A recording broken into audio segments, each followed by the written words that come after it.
GCK-King's Circle with Pastor Dr. W.F. Kumuyi. It looks clever. It sounds convincing. It even works at first. But there's a kind of wisdom that's like a trap. Worldly wisdom. Cunning, manipulative, self-serving. Can seem like the fastest way forward. Yet, in the end, it leaves only damage, regret, and broken trust. Hello, Kingdom Ambassadors. Welcome to another eye-opening episode of the King's Circle.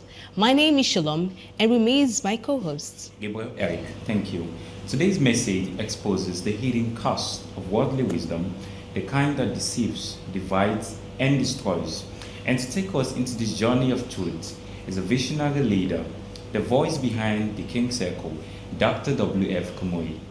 But before he comes up, let us prepare our hearts with a powerful music. One day I heard the story of God's own Son, who came to the earth and he died for you and me. He paid the price for sin with his precious blood, so we could be set free. Oh, he conquered death and rose again, and now as we sing, he's seated at the Father's right hand. Now redemption through the blood of Emmanuel will lead us to that heavenly land. Oh, I'm redeemed. Yes, I'm redeemed by the blood that Jesus shed for me. On the cross, weighed my sin on the cross of Calvary. Ooh, I'm redeemed. Yes, I'm redeemed by God's grace. I'll live eternally. I'm redeemed. Yes, I'm redeemed.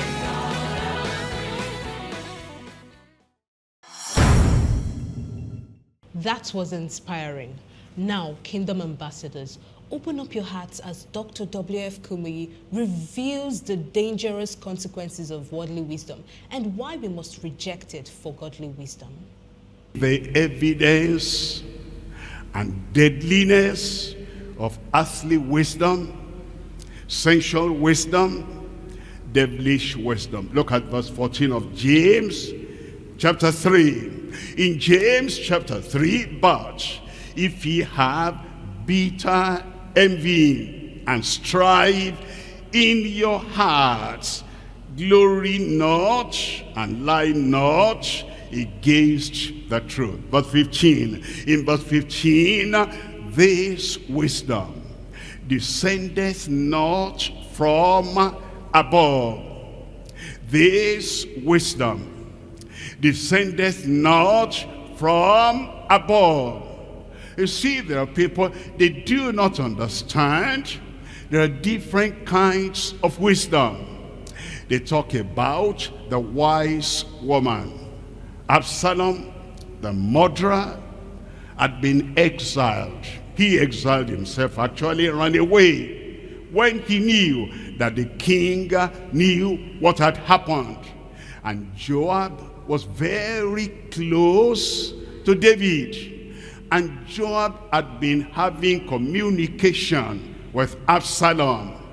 And so they said, in the wisdom of a wise woman, that Joab called the woman and said, and put words in her mouth. Tell this story, untrue story.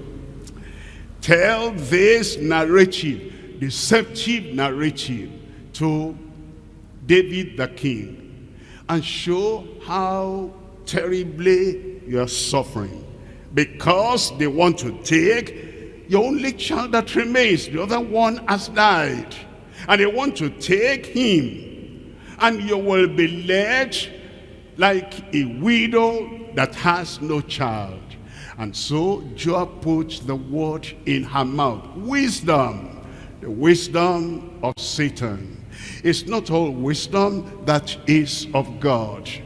And eventually the woman went to David, and they say, in her wisdom.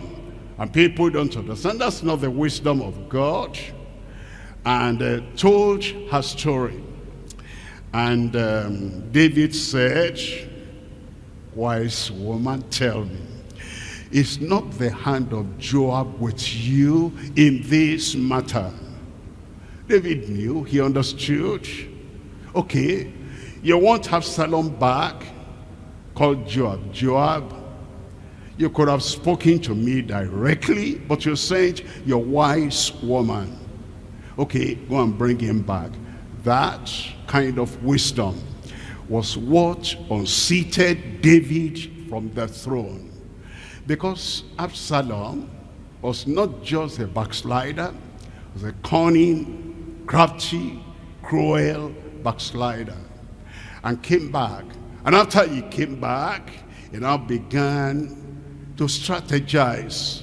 And he began his political maneuvering. And he got Ahithophel, the chief counselor of David, to his side, and got all the others. And you know the story. Eventually, he rose up. He wanted to kill David. And Joab was still the commander-in-chief of the army of David. Now, Joab, tell me, that wisdom you used ensued.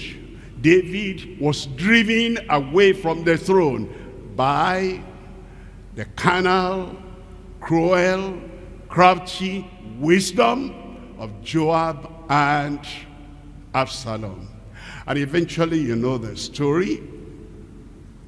It was this same Joab that somebody said, I saw Absalom hanging. He said, what did you do? He said, I didn't do anything. He said, get out of the way. And Joab went there and smote Absalom and killed Absalom. You see that kind of life, like this, like that. And David did not know what to do with him. Well, David should have known. Go back to the word. What does the word say as to how to deal with a deceptive, dubious person like Joab? But he didn't apply the wisdom. He didn't even have the courage. He didn't have the mind. It was when he was going to die that he told Solomon, he said, you see that Joab? Thorn in my throat, in my neck. Deal with him according to your wisdom. And, well, you know the story. The point is, it is not all wisdom that comes from God. And we need to discern that every time. It says this wisdom descendeth not from above, but it's earthly, it's sensual, and it is devilish.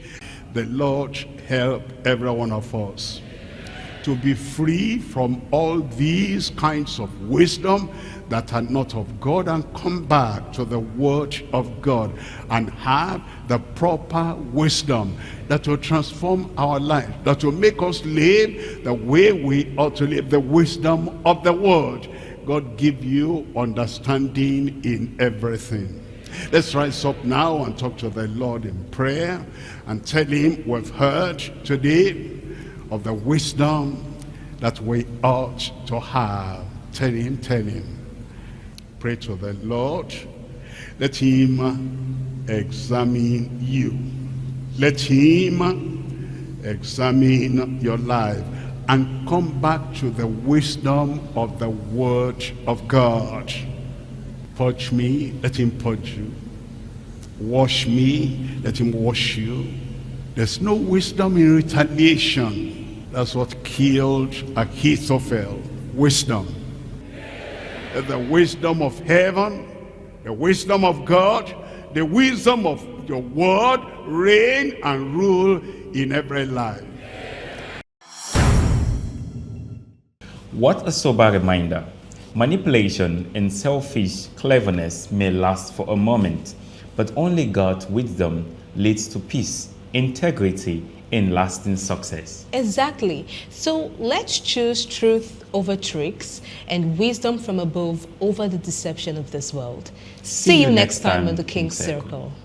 We believe that you've been impacted. Pastor Dr. W.F. Kumuyi will love to hear from you. Please visit our social media platforms And don't forget to join us on the next episode of GCK King's Circle.